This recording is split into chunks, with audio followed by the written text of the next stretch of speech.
There is a chapter of world history so profound, so undeniably powerful, that its suppression tells you everything you need to know about why certain stories are kept from certain people.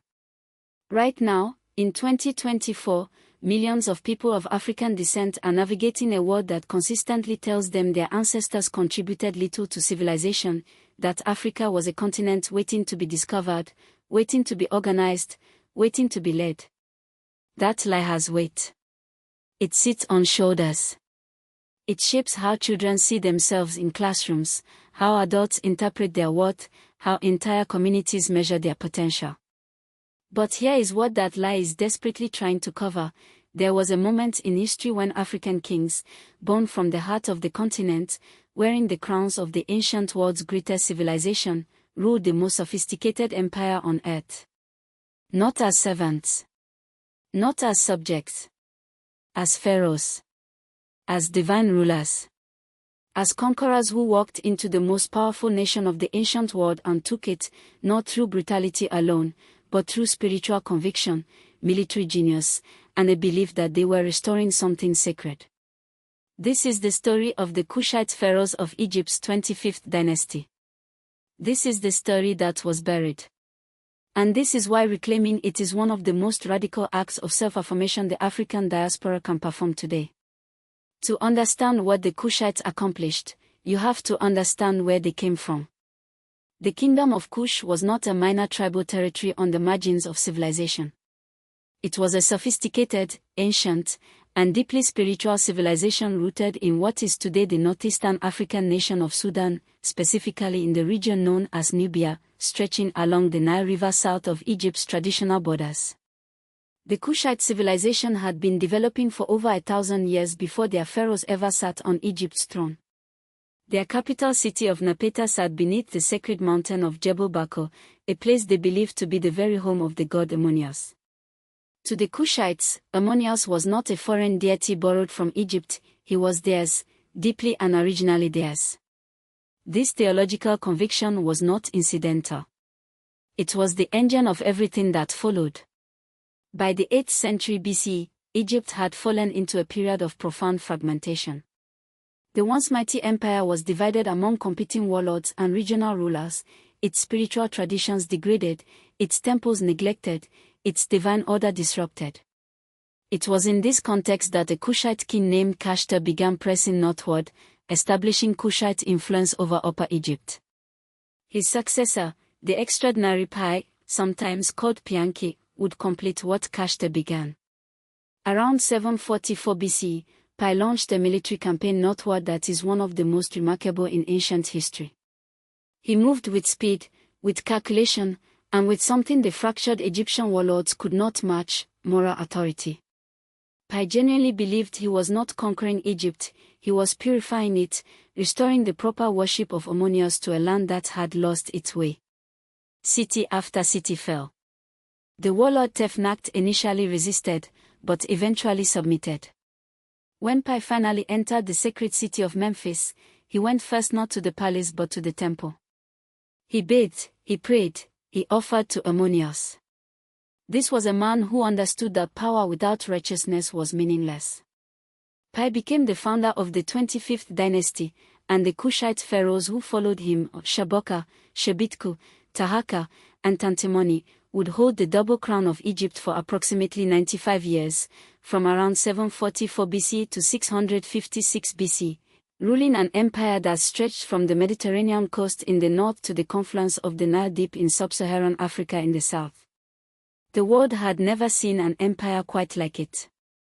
Now we arrive at the painful part, the part that explains why most people watching this video were never taught any of what you just heard. The deliberate distortion of Kushite history did not happen by accident.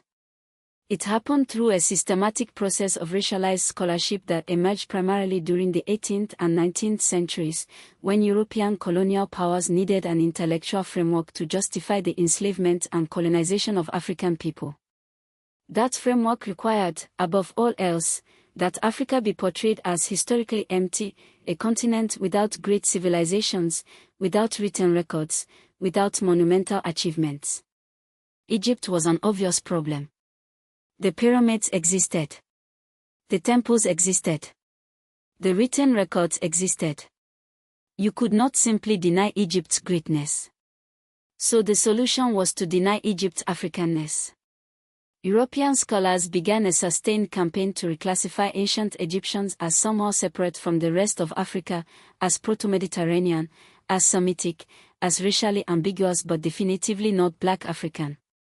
This erasure required specific, targeted distortion when it came to the Kushites, because the Kushites were undeniably, visually, textually documented as dark-skinned African people from the Upper Nile. Ancient Egyptian art portrays the Kushites with dark brown and black skin. Greek and Roman sources describe them clearly.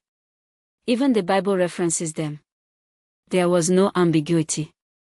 So the historians did something different with Kush, they minimized it. They reduced a 95-year dynasty to a footnote. They described Taharqa, perhaps the most powerful pharaoh of the era, as an illegitimate usurper rather than a legitimate divine ruler.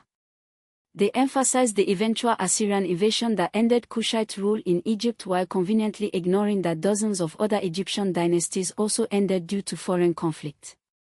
The scholar W.E.B. Du Bois documented this pattern explicitly in the early 20th century, writing that the history of Africa was being deliberately obscured to serve colonial interest. The Egyptologist E. A. Wallace Budge, working in the Victorian tradition, consistently framed Kushite contributions as derivative rather than original. Museum curators placed Kushite artifacts in separate, lesser-trafficked wings. Textbook committees across Europe and North America assigned the 25th dynasty minimal coverage. The erasure was not accidental. It was policy.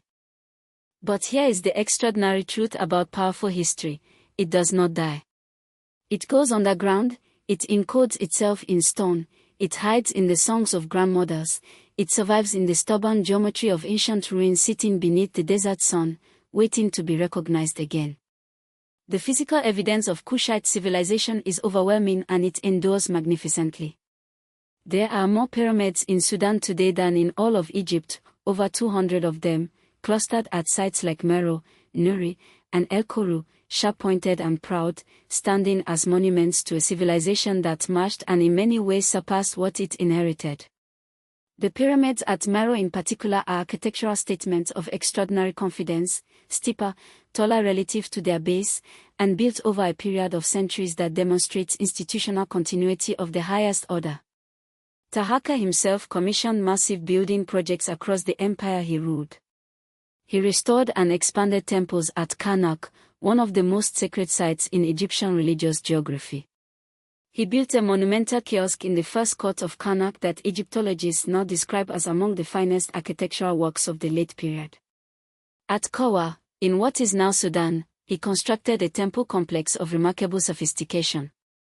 His name appears in the Hebrew Bible in the Book of Kings and the Book of Isaiah, where he is referenced as a king powerful enough to challenge the Assyrian Empire of Sennacherib, a reference that places a Kushite African pharaoh at the center of one of the ancient world's most documented geopolitical confrontations.